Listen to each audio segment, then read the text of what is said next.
दोस्तों, Robert Kiyosaki जो कि रिच डैड पुअर डैड जैसे बेस्ट सेलर किताबों के ऑथर हैं, जब वे 9 साल के थे तब से ही उनके दिमाग में अमीर बनने का जुनून सवार हो गया था, क्योंकि वह देखा करते थे उनके दोस्त अपनी महंगी महंगी गाड़ियों में घूमते, पर रॉबर्ट को कभी ऐसा करने का मौका नहीं मिला, ना ही उनके दोस्त कभी उनको इनवाइट करते। तो रॉबर्ट और उनका एक दोस्त माइक दोनों की हालत एक जैसे ही थी। तो रॉबर्ट ने एक दिन अपने पिता से पूछा, यानी कि इस कहानी के पुअर डैड से पूछा कि पापा, हम अमीर कैसे बने? तो वो कहते हैं कि अमीर बनने के लिए तुम्हें पैसा बनाना आना चाहिए। तो रॉबर्ट पूछते हैं कि पैसा कैसे बनाते हैं? तो वो कहते हैं ये तो मुझे मालूम नहीं और मुझे जानना भी नहीं, क्योंकि मैं अपनी गवर्नमेंट जॉब से खुश हूँ। तो रॉबर्ट और माइक दोनों सोच में पड़ जाते हैं कि अमीर कैसे बने। तभी माइक को एक आइडिया आता है कि हम लेड को पिघलाकर उससे सिक्के बनाएं ताकि हम अमीर बन पाए।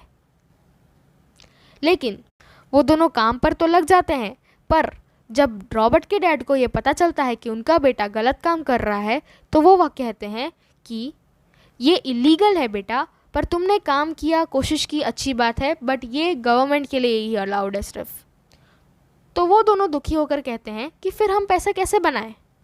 तो माइक के पिता को ये ज़रूर पता होगा कहकर रॉबर्ट के पिता कहते हैं कि वो बहुत फाइनेंशियली लिटरेट है और मुझे लगता है कि आने वाले कुछ सालों में माइक के पिता आसमान छू जाएंगे। और ये बात सच भी हुई। माइक के पिता आने वाले कुछ सालों में मियामी, फ्लोरिडा के सबसे रिचेस्ट इंसान बन गए और रॉबर्ट के पिता वही के वही रह पाए, क्योंकि उन दोनों की मेंटालिटी एक दूसरे से बहुत ही अलग थी।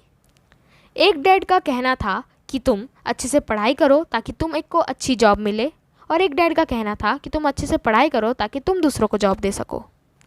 एक डैड का कहना था कि जब पैसे का मामला आए तब इसको रिस्क मत लो, प्ले करो सेफली, और एक डैड का कहना था कि पैसे का मामला आए तो उस रिस्क को मैनेज करना सीखो।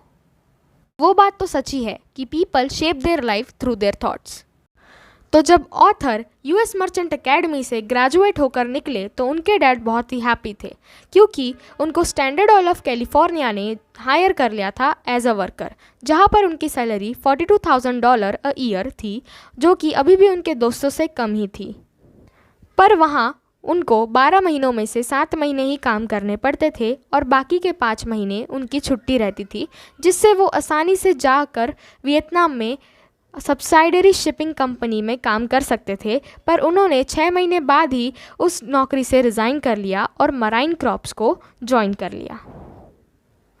तब उनके पुअर डैड ने बहुत गुस्सा किया, बट उनके रिच डैड ने बहुत अप्रिशिएट किया, क्योंकि रिच डैड का कहना है कि तुम जॉब करो, बट तुम एक्सपीरियंस के लिए करो, लर्निंग के लिए करो, ना ही तुम पैसों के लिए करो।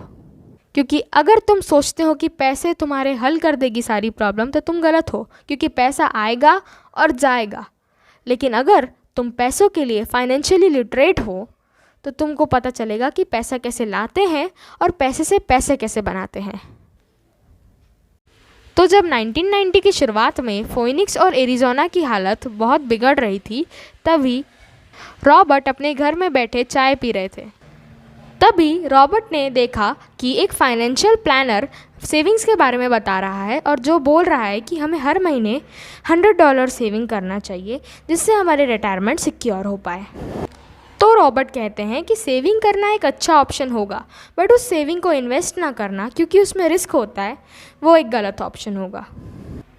क्योंकि जब उस समय इकनॉमी बिगड़ रही थी, तब रॉबर्ट और उनकी पत्नी दोनों ने हाउसेस बाय करना स्टार्ट कर दिया था, क्योंकि जो हाउसेस पहले $100,000 के हुआ करते थे, अब वो $2,000 तक के नीचे गिर गए थे, और जब इकनॉमी संभली तब वही घर $60,000 के हो गए, और उससे रॉबर्ट को बहुत मुनाफा हुआ।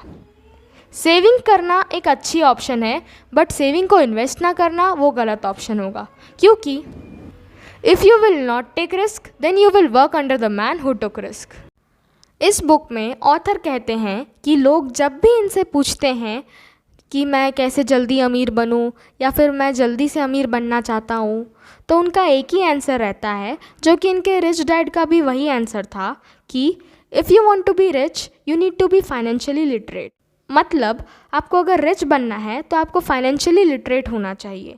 लोग अमीर तो बन जाते हैं किसी लॉटरी से या किसी से भी, बट फाइनेंशियली लिटरेसी अगर उनके पास नहीं होती है तो वो वापस वही स्थान पर आ जाते हैं जहाँ पे वो पहले थे। रॉबर्ट के रिच डैड कहते हैं कि फाइनेंशियल लिटरेसी में दो चीज़ होती है, एक एसेट्स और लाइबिलिटीज़। लाइबिलिटीज़ वो होती है जो आपके जेब से पैसा निकाले और एसेट्स वो होती है जो आपके जेब में पैसा डाले। फॉर एग्ज़ाम्पल, आपकी इनकम है 2000 रुपये, आपके एक्सपेंसेस है 500 पर मंथ, और आपने वॉशिंग मशीन ख़रीद ली 1000 रुपये की, जो कि लाइबिलिटीज़ कहलाएगी क्योंकि वो कभी ना कभी ख़राब होगी और फिर आपसे पैसा लेगी। और अगर आप बाकी के 500 को सेव करते हैं तो उसे एसेट्स नहीं कहलाएगा क्योंकि उसमें ना ही आपके पैसे जा रहे हैं ना ही आपके पैसे आ रहे हैं। लेकिन अगर आप उस 500 को इन्वेस्ट करते हैं तो वो एसेट कहलाएगा। इस बुक में फाइनेंशियल लिटरेसी के बारे में बहुत कुछ दिया गया है और रॉबर्ट कियोसाकी ने भी अपने बारे में बताया है कि उन्होंने कैसे सीखा और कहाँ से सीखा। उनका फाइनेंशियल लिटरेट होने के पीछे सबसे बड़ा हाथ उनके रिच डैड का था, बट वो ये नहीं कहते कि उनके पुअर डैड का कोई महत्व ही नहीं था। उनके पास 2 डैड होने के कारण उनके पास दोनों का नज़रिया था, जिससे उनको बहुत हेल्प हुई। ऑथर ने बताया है कि उनके कॉलेज से निकलने के बाद भी वो कभी लर्निंग को नहीं छोड़े और आज भी कई जगह में वो सेमिनार्स और कोर्सेज अटेंड करते हैं ताकि आज के ज़माने के हिसाब से बदल पाए, और बुक रीड भी करते हैं। बट आजकल लोगों के पास इतना टाइम नहीं होता कि वो बुक रीड कर पाए, इसलिए तो हमारे जैसे चैनल आपकी मदद करते हैं ताकि आप अपनी ज़िंदगी में आगे बढ़ पाएँ।